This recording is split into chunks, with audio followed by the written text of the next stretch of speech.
Hi Karthik, how you? ಈ ಓಲಲ್ಲಿದೆ ಇದ್ರಲ್ಲ? ಹಾಂ, ಇದರಲ್ಲಿ ಇದ್ರೊಳಗಡೆ ಇದೆ.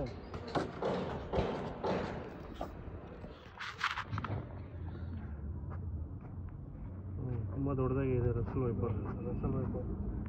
ಬಿದೋಗಿದೆ ಅದು. ನೀವು ಯಾವಾಗ ನೋಡ್ರಿ ಭರತ್? ಮನೇಲಿ ಲೇಬರ್ಸ್ ಹೇಳಿದ್ರು ಹಾಂ, ಇಲ್ಲಿ ಕರೆಂಟ್ ಪೋಲ್ಗೆ ರೆಡಿ ಮಾಡಿದ್ದೆ. ಓಕೆ, ಇನ್ಸ್ಟಾಲೇಷನ್ ಮಾಡೋಣ ಅಂದ್ಬಿಟ್ಟು. Okay okay. ಏನಂದರೆ ದೇವರ ದಿನ, ಸೊ ಇದನ್ನ ರೆಸ್ಕ್ಯೂ ಮಾಡೋಣ. ಸಪೋಸ್ ನೋಡಿ ಭರತ್, ನಾನು ಔಟ್ಸೈಡಿಂದ ಬಂದೆ, ಉಕ್ಕೇನು ಇರಲಿಲ್ಲ. ಏನಾದ್ರು ಕಮ್ಮಿ ಥರದ್ದು ಏನಾದ್ರು ಸಿಗುತ್ತಾ? ಏನಾದ್ರು ಸಿಕ್ಕರೆ ತೊಗೊಂಬನ್ನಿ. ಓಕೆ, ತೊಗೊಂಬನ್ನಿ. ಸಾಕಷ್ಟೇ ತೋರಿಸಿ ಈ ಕಡೆ. ಸಾಕಷ್ಟೇ, ಅಷ್ಟೇ ಸಾಕು. ಬನ್ನಿ, ಮೇಲೆ ಹೆಚ್ಚಿಗೆ ಎತ್ಕೊಂಡ್ರೆ ಸಾಕದು. ಅಷ್ಟುದ್ದ ಒಳಗಡೆ ಹೋಗುತ್ತಲ್ಲ? ಹಾಂ, ಸಾಕು, ಬನ್ನಿ. ಮತ್ತೆ ಹಾಗಾಗಿ ಇದೊಂದು ಕಮ್ಮಿ ಬೆಂಡ್ ಇದೆ, ಇದರಲ್ಲೇ ಹ್ಯಾಂಡಲ್ ಮಾಡೋಣ. ಕರೆಕ್ಟಾಗಿದೆ. ಬನ್ನಿ sir.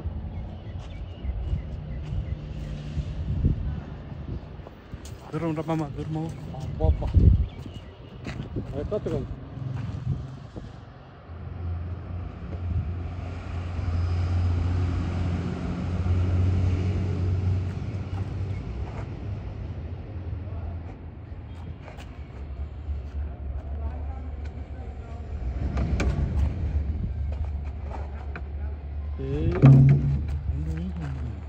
Box ತಗೊಂಡ್ಬರ್ತೀರಾ?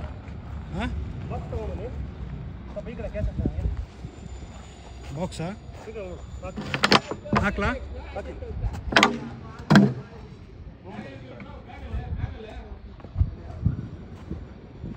Cap ಹಾಕಿತ್ತಲ್ಲ? Cap ಇಚ್ಚಿರು.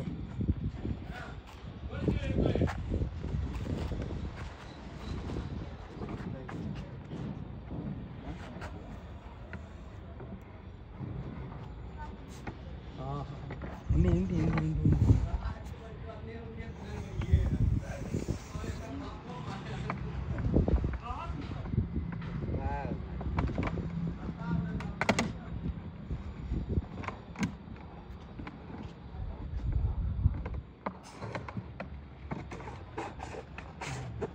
Finally rescue successfully. ಈ ಥರ ಎಲ್ಲ ನಾವು ಹ್ಯಾಂಡಲ್ ಮಾಡ್ತೀವಿ ಅಂತ ನೀವೆಲ್ಲ ಹ್ಯಾಂಡಲ್ ಮಾಡಕ್ಕೆ ಹೋಗ್ಬೇಡಿ. So because of the experience ನಾವು ಅದನ್ನು ಹ್ಯಾಂಡಲ್ ಮಾಡ್ತೀವಿ. ಸೊ ಎಮರ್ಜೆನ್ಸಿ ನಮ್ಮ ಹತ್ರ ಉಕ್ಕಿರಲಿ ಇಲ್ಲದೇ ಇರಲಿ, ಸೊ ನಮ್ಮ ಸೇಫ್ಟಿ ನೋಡಿಕೊಂಡು ನಾವು ಅದನ್ನ ಯಾವ ರೀತಿ ಹ್ಯಾಂಡಲ್ ಮಾಡಬೇಕು ಮಾಡ್ತೀವಿ. ಬೇರೆಯವರು ದಯವಿಟ್ಟು ರೆಸ್ಕ್ಯೂರ್ಸ್ ಈ ಥರ ಎಲ್ಲ ಹ್ಯಾಂಡಲ್ ಮಾಡಬೇಡಿ. ಪ್ರತಿಯೊಬ್ಬರನ್ನು ಕೇಳ್ಕೊಳ್ತಿರ್ತೀನಿ, ಸೇವ್ ಅನಿಮಲ್ಸ್, ಸೇವ್ ಎನ್ವೈರನ್ಮೆಂಟ್, ಹಾವುಗಳನ್ನು ಉಳಿಸಿ, ಪ್ರಾಣಿಗಳನ್ನು ಬೆಳೆಸಿ. ಜೈ ಹಿಂದ್, ಜೈ ಕರ್ನಾಟಕ, ಮತ್ತು ಲವ್ ಯು ಆಲ್ ಡಾರ್ಲಿಂಗ್ಸ್.